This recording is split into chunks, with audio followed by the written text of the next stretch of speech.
What's up guys, Rumail here, so welcome back. And today, following on from the last video, we're gonna be talking about A-level revision and A-level tips. So this is like a highly linked to the previous video about GCSE revision tips. So you might see a bit of overlap, but some things need to be stressed more in A-levels than they need to be in GCSEs. So you need to take that into consideration when preparing, etc. So let's get straight into this. Firstly, for A-levels, I tried to carry over majority of my revision strategies.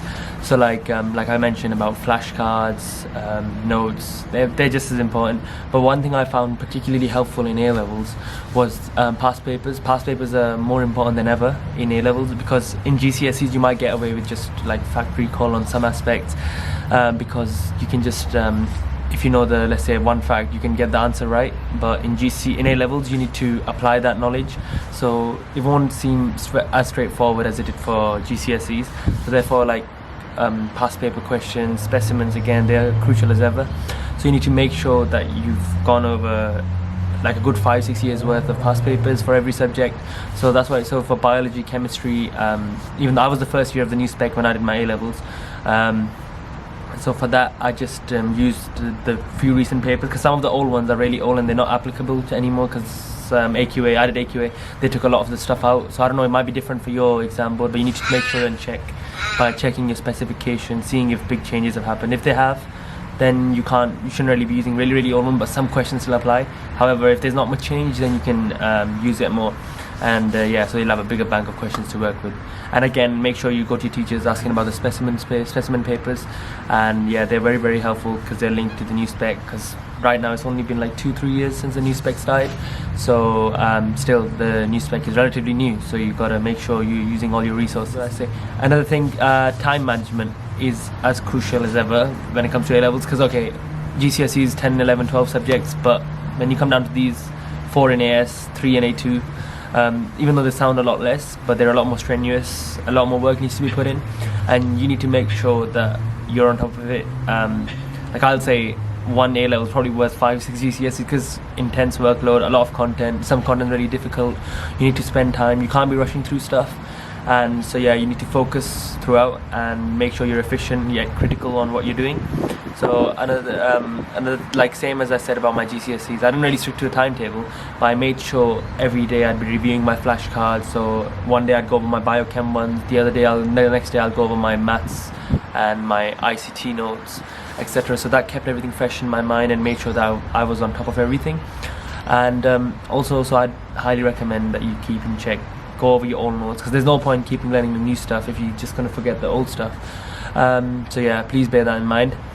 And another thing I found about A-levels was that you have loads of free periods here and there.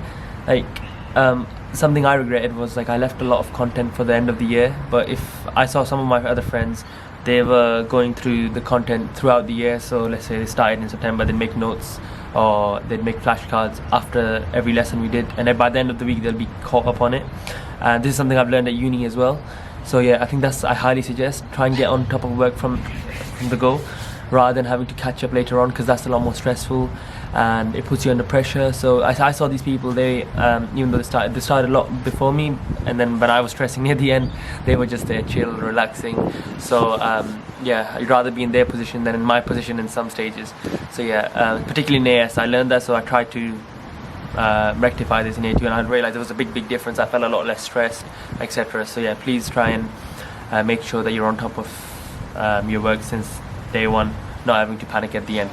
Another thing I'll say about A-levels is that, again, the specification is critical. A lot of stuff in your textbooks, even in your teachers are telling you, you might not need to know. Because I know a lot of stuff my teachers are telling me, oh, you might need to know this, but then I check the specification that wasn't there. Because sometimes don't be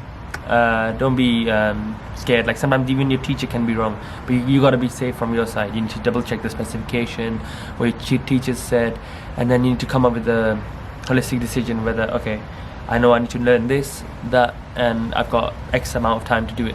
So make sure you plan out everything effectively. So what I used to do was, say I had the student textbook, I said I'll put the A-level student textbook link as well, and again, they come in a range of exam boards. So for that, what I did was, I knew there was 150 pages to cover over 2 months, so I'll divide it. So I'll be like, okay, I need to do one subtopic every day, so I'll go through the subtopic every day. At the end of the day, I'll make my flashcards, I'll do my notes, and I'll go over them until they stick in my head. And I found that really helpful. And then after that, I just took to the going over old stuff every other day, and that really consolidated everything.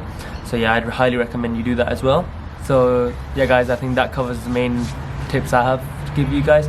If any of you have your own tips, please put them in the comment section down below, or any other suggestion for future videos, please also leave them in the comment section down below. So please, yeah, like, subscribe, and take care.